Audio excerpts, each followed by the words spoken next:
Welcome to another edition of Grace Under Pressure, where my guest is Joel Garfinkle. Grace Under Pressure is that show that deals with what's so often dismissed as the soft stuff, the caring, the commitment, the courage we exert. And when you do it as a leader, and you will definitely discover that Joel is, and he's some interesting insights into the practice of leadership, we'll learn even more. Welcome to Grace Under Pressure, Joel Garfinkle. Thanks, John. Great to be here with you. Great. I want to tell folks all about you. Joel Garfinkle is recognized widely as one of the top 50 executive coaches in the U.S. He's number 14 on the list of Global Gurus coaches. He is a master certified coach, which is the highest level of coaching one can achieve. The author of 11 books, including his newest book, Executive Presence, which we're going to focus on today. He's a contributor to many publications, and he's been an interviewed expert in publications that you might have heard of, like HBR, Wall Street Journal, Today, Forbes, CNN, New York Times, and even NPR. So he's also worked with many clients and companies like Google, Amazon, Starbucks, Deloitte, on, and Ritz-Carlton. So anyway, Joel Garfinkle, it's a pleasure to have you on the show today. Thanks, John. Great. You, I admire because you have had a virtual coaching practice since forever. And I remember calling you during the COVID lockdown, shortly afterwards, and said, how does it feel to be the smartest coach in North America? Anyway. I felt like I was ahead of the curve in the sense. You were way ahead of the curve. Yeah. Anyway, Executive Presence, that's the title of your newest book.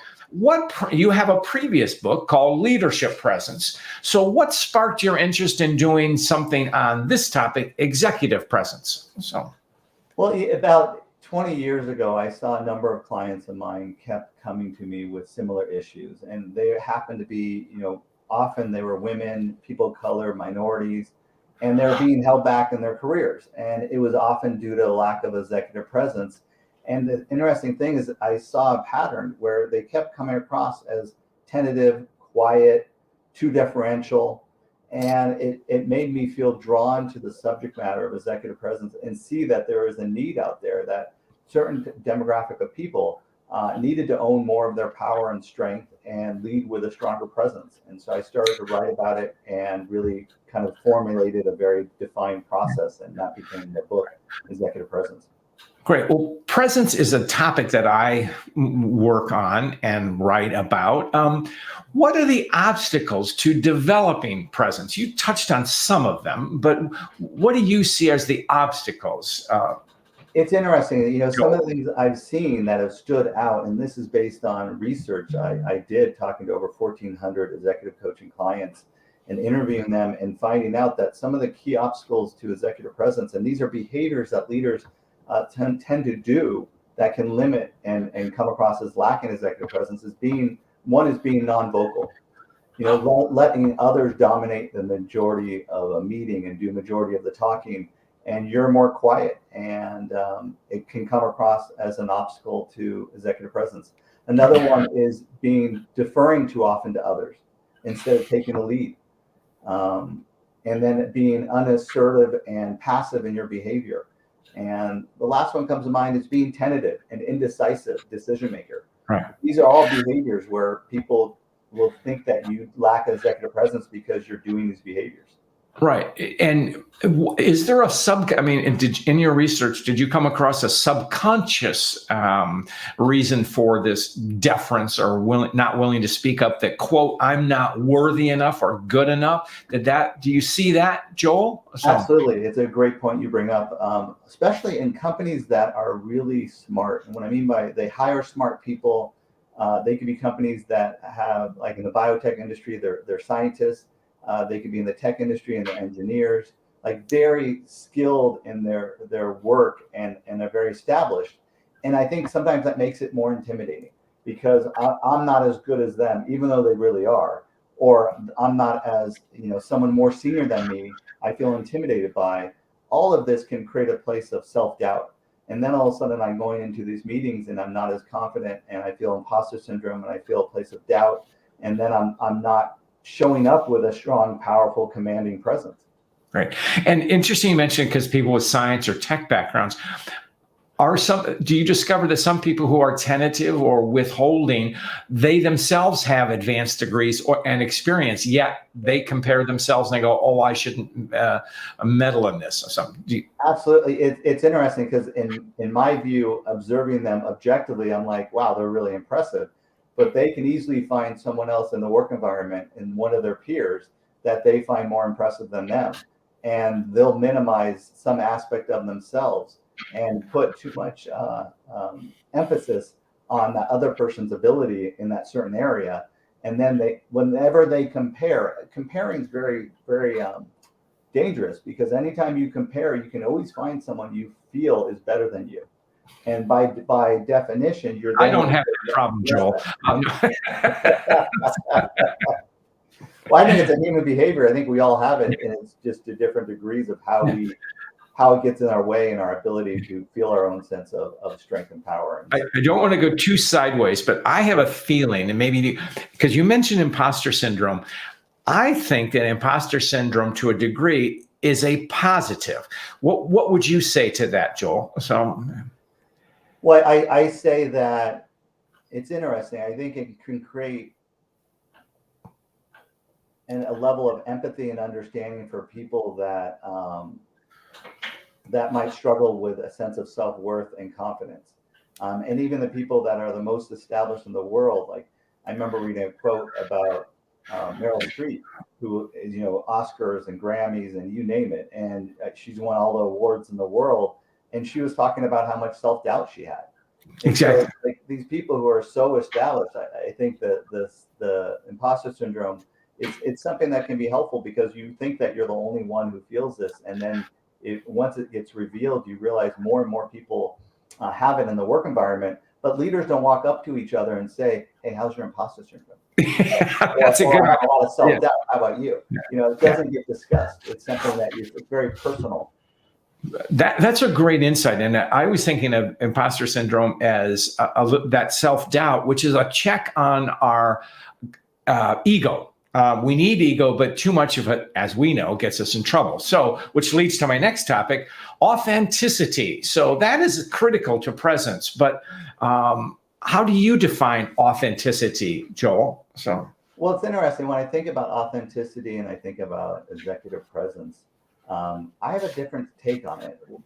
Being authentic means stepping into your power and not letting, let's say, for example, an introverted or shy personality get in the way of you showing up with your power, your presence, and your confidence. So a lack of authority, lack of authenticity is so much about you give into your fears too much. So if you're too authentic, you can be too authentic to your fears, and so you remain tentative and indecisive or passive or quiet or non-vocal. So you want to be in contact with your authenticity, but also watch out for being so authentic that you give into the fearful part of yourselves. That's great. I like that coming. So, what's one thing that we can do to improve presence, Joel? When you're working with executives, what do you like to tell them? Or, I mean, it depends situationally, of course, but what's a tip that you can share? Well, one of the things I always want my leaders I'm working with is I want them to get feedback. I want them to ask people in the company to say specifically, how am I perceived in the area of executive presence? Now, a lot of leaders say to me, oh, I got a 360. I know how I'm perceived. I know how I'm seen in the organization. I'm like, but how are you perceived? Do you have a high or low degree of executive presence? And can you go and talk to 4 to 6 people and ask questions like, how am I perceived for my executive presence? In what ways do I show that I have an executive presence? What do I do to undermine my executive presence? How can I improve it? Being able to get feedback specifically around executive presence and going over the specific competencies that make up executive presence, so that the leader can sit there and give you direct feedback and you can know exactly what you need to improve on. So I find that to be so valuable, because a lot of times people are lacking that information and knowledge.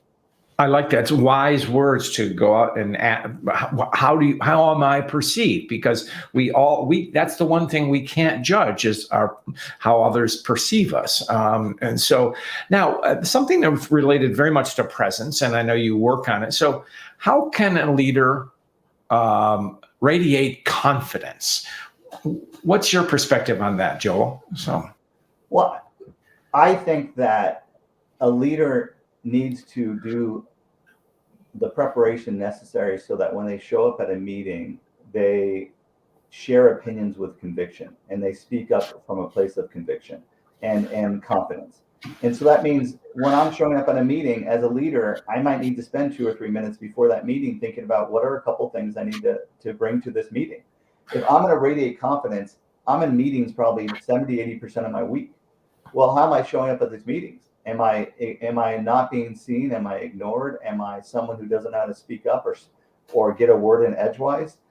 The radiate confidence in these meetings, it's important to share opinions and not just share them tentatively, but share them with conviction. I also think being another way to radiate confidence is be direct and clear when you're speaking, specifically with higher level leaders. Don't be hesitant and not voice your thoughts. Be direct and clear with these senior leaders, and also act equal to someone more senior than you. Feel equal to people at all levels of leadership. Don't just give your power away because someone's in a position of power. So I think some of these are important to radiate confidence. Now, I want to pick up on that because it sounds great, but if I'm a middle manager and I get speaking to an SVP, I might be intimidated. So what does it mean to not give away one's presence or authority? How can I do that, Joel? I think it starts by you recognizing your own power and not being so focused on the other and not being, oh my God, it's so-and-so. Oh my God, you give too much weight to that person's title, power, or position. Instead, think about what is my superpower? What is my strength? What do I bring to the table? And how do I come with my own strength and say, I deserve to be a person at this table. I deserve to be in conversation with this person who's more higher level than me, and not give so much of your power away to them. Instead, get in contact with your own sense of strength and ability and talent, and let that be a driver for you to be on more of an equal footing with this person. So much of it is you're projecting onto them. They're much greater than they actually might be. And if you do that, you put yourself in a limited interaction, a limited relationship with them. And I think you alluded to this before, and it's basically do your prep work, but I might say a dual prep work, as one is know your facts or what you're going to present or discuss. But the other thing is what you talked about. It's this talk about asserting myself, if I will. So that type of thing. So exactly. And you could get caught in your head about, like, if you come from a place of self-doubt, what I don't know, how that person knows more than me, how I'm not smart, like all of that self-doubt, then you come to a situation with someone who, let's say, has a better title or position and they're feeling more powerful than you because of that position.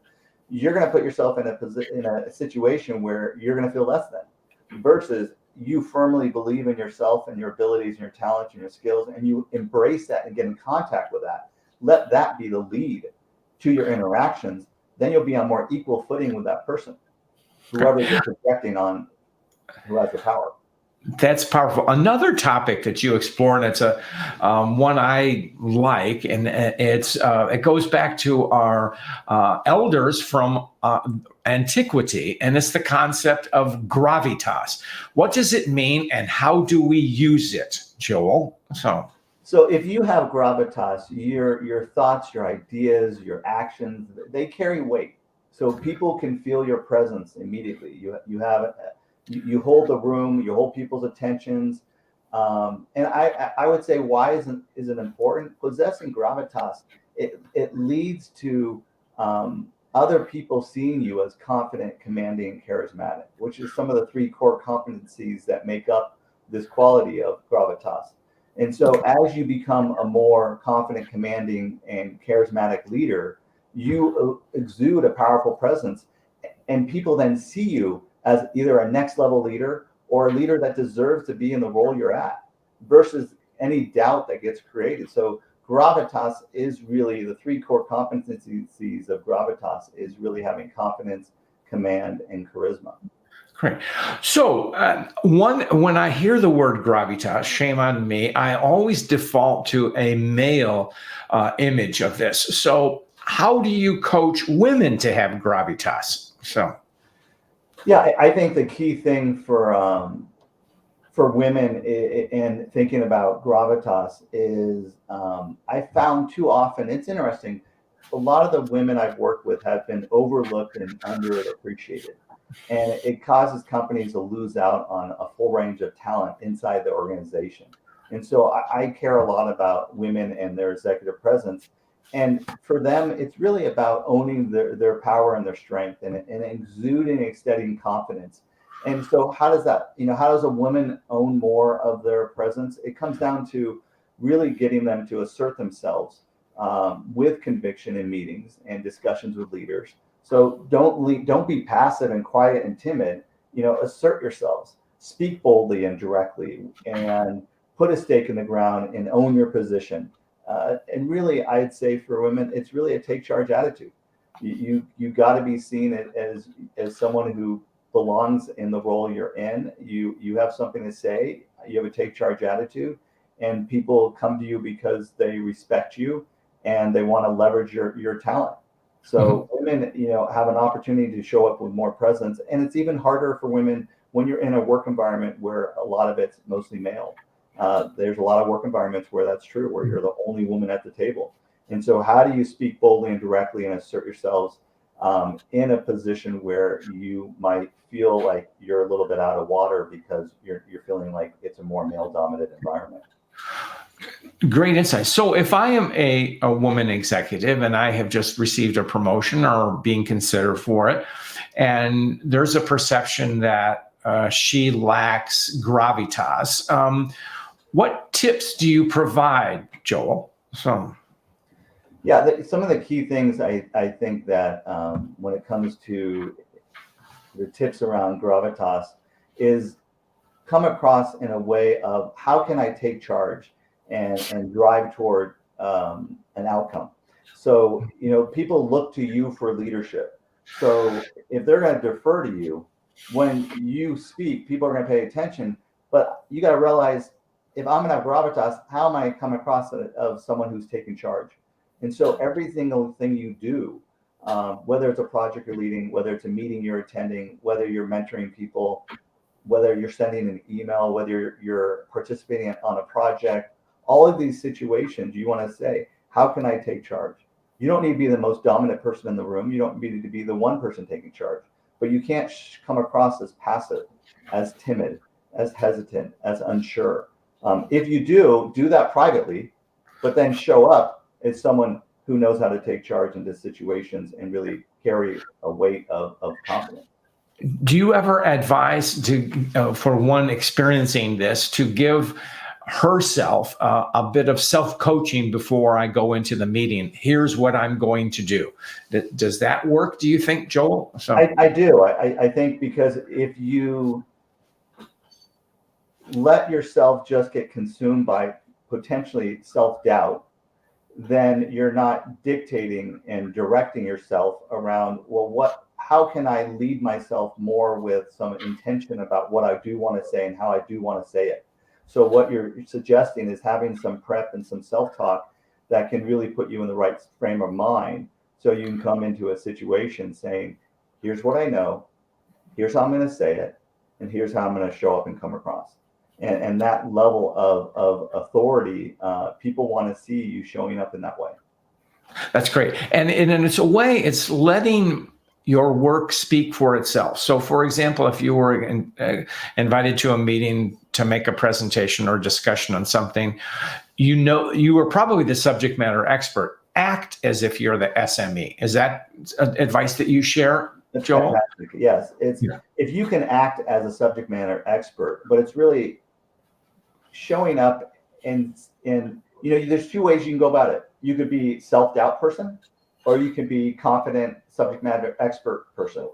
And you have a choice on how you're going to show up in that way. And I think it's important to lean into the place that that you are the subject matter expert. I do know what I'm talking about, and don't project onto, oh, but the other person in the meeting knows more than me. Don't go there. You stay in your lane, you stay in your strength, you stay in your power, and then you show up with that knowledge and the confidence that you do have. Okay, I can see that, and I can hear it and see it and vividly, and I know what I have to do. But then I'm going to say, okay, Joel, I understand this, but what if they ask me something I don't know? Well, it's interesting. I get leaders who come to me and say, when I'm presenting when I'm doing a presentation, when I know all my material, I do great. But when I get people to ask questions spontaneously to me, I struggle. And I think what that is that in that moment, you're like, wait a minute, I don't know how to answer this. And sometimes doubt comes in because you don't know how to answer it. And in that moment, I think it's important to take a pause and say, okay, what clarifying questions can I ask so that I can grab footing and grab my own sense of footing and my own sense of knowledge, because I sometimes can get surprised by a question and don't have an answer. And so in that moment, ask clarifying questions, try to ground yourself that, okay, this answer is going to come to me. And then ask clarifying questions to the point that you get some information that you can piggyback on, and then you can come across with a solid, clear, defined answer. Is it okay to say, I don't know? It is. I think it's one thing to say, I don't know, and let me get back to you, and I'll respond back to you in the next couple of days or the next 24 hours, and I'll give a response to the entire team here about what the answer is. But I need to talk to a couple people, and I want to make sure I have my ducks lined up and my clarity around what's being presented. Great. Now, a flip side or attribute, and it's often spoken about and equated with presence, but it's an attribute, is charisma. Tell me what it is and how it works, Joel. Yes. So it's interesting. Charisma it's about radiating an enthusiasm and a personal charm and an optimistic attitude. People are intimidated by the word charisma, right? Oh, I'm not charismatic. I'm introverted. I'm shy. I'm hesitant. I'm this and that. That extroverted person over there, they're really charismatic. Well, I like to say break charismatic down into its subcomponents. Okay, radiate enthusiasm. Can you radiate enthusiasm? Can you have a deeper sense of passion for your work, which can maybe ramp up employee engagement and get them to have a little more excitement for their work? Personal charm. Can you have a little more personal charm and take an interest in others or have a more optimistic attitude? Each one of these subcomponents you can work on those. And if you're doing that, you're elevating your charisma even a little bit. Doesn't mean you're going to be the most charismatic person in the room, but you might be able to motivate and inspire others and get people drawn to you. And that's generating more charisma. So, and even another way of charisma is letting people know that they matter. Telling your team and telling your team that you're getting them excited to come to work and they can accomplish big things, and you're excited for them and you're appreciative of who they are and that they matter. There's charisma there. You're making people feel good about themselves. And I think that's a key point, because what you've taken there, if you look at much of what you said today, is what the self-doubt that plagues us because we look at someone else in the room. You just inverted that, and from a sense of authority, and by showing interest or respect for others, you're pulling up, you're leveling the playing field. Would you agree with that, Joel? Absolutely. Yes, you are. And you're not making them better than you. You're putting yourself on an equal footing, and you're saying, the key thing is, in all the situations you enter, you have to realize you belong here. Your company knows you and your talent, and you're in your role and you're in your position and you got that promotion or you have that title. You're there for a reason. And there's people that believe in you in the company, and you want to believe in yourself and not let situations that might feel intimidating. Because what happens if you feel intimidated, then you withdraw. And if you withdraw, then you're more tentative. If you're more tentative, you come across as lacking executive presence because you're not coming across as a confident, commanding leader. And when it comes time to see who do we promote to the next level, or who do we want to give more responsibility to, or who do we feel that really can have a take charge attitude in the situation we're needing, you want to have that. You need to have that presence, and they need to see it because they want to see you as future leaders in the company.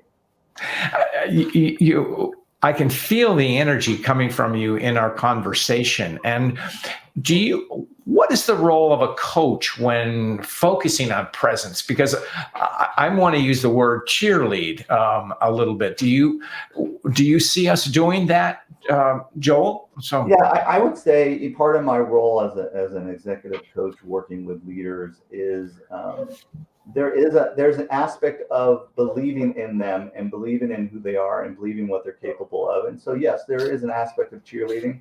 There's an aspect of being a sounding board, and it's also an aspect of being an outside perspective. Because I have an expertise in executive presence, I'm going to show them how to build, develop, and grow it. And so I'm going to take them through, my 3x3 executive presence model, go through the 9 competencies and help them grow that so they can get stronger at it. And so sometimes it's leveraging my expertise and my knowledge, bringing that to them and helping elevate them. So that's another key thing, at least I find as an executive coach, is bringing my knowledge and my expertise that I have and helping them grow in areas that maybe they're not as strong in. in short, you're not just telling, you're showing. Yes. So, Well, that's good. And so much of coaching but it's also that understanding where they are and how I can help them get to where they want to go. And I know you do that very, very well because you're well recognized. So sadly, we are racing along very quickly. But as you know, Joel, I ask every guest a story about grace. Do you have a story that you'd like to share with us? So. I think about a place where I always want to become better as a human. And I think about myself as a father of my 2 kids, and they're both in high school. And I really dedicate myself and look for ways that I can show up to them. And I want to be an influence to them, and I want to be a presence in their life. And even though I want that, they don't always want to receive that. That's a whole other conversation. But what I think it's for, being a teenager. Yeah, I think so too. But it doesn't mean I don't stop, and it doesn't mean I don't try to find ways to support them and lift them up and inspire them, and find ways to be able to listen and be present, and know that my opportunity is to try to have some influence in their lives so that they can be better humans and they can maximize their potential as they move on to their lives and become adults in the world. Oh, that's great. The new book is Executive Presence. How can we get it, and how can we find you, Joel Garfinkle? So the book Executive Presence, Step Into Your Power, Convey Confidence, and Lead with Conviction. You can get it on Amazon. And it's based on expertise and scientifically exploring, working with over 1,400 executive coaching clients and 7,500 workshop participants, and really nailing down the anatomy of what executive presence is. And there's 9 different competencies. And then my website's garfinkleexecutivecoaching.com. You can email me from the website, reach out to me directly. If you have any questions on anything we spoke about today, I'd love to hear from people. Well, great. We will put your website in the notes so people can find it. And I know you've done the work. I know people who know you, so I can say you are a highly respected coach. Aside from being a top 50 coach and ranking, you're one of the best. And so I have learned from you, Joel. So thanks for sharing time with us today. And with that, we'll close it out. Thank you, John.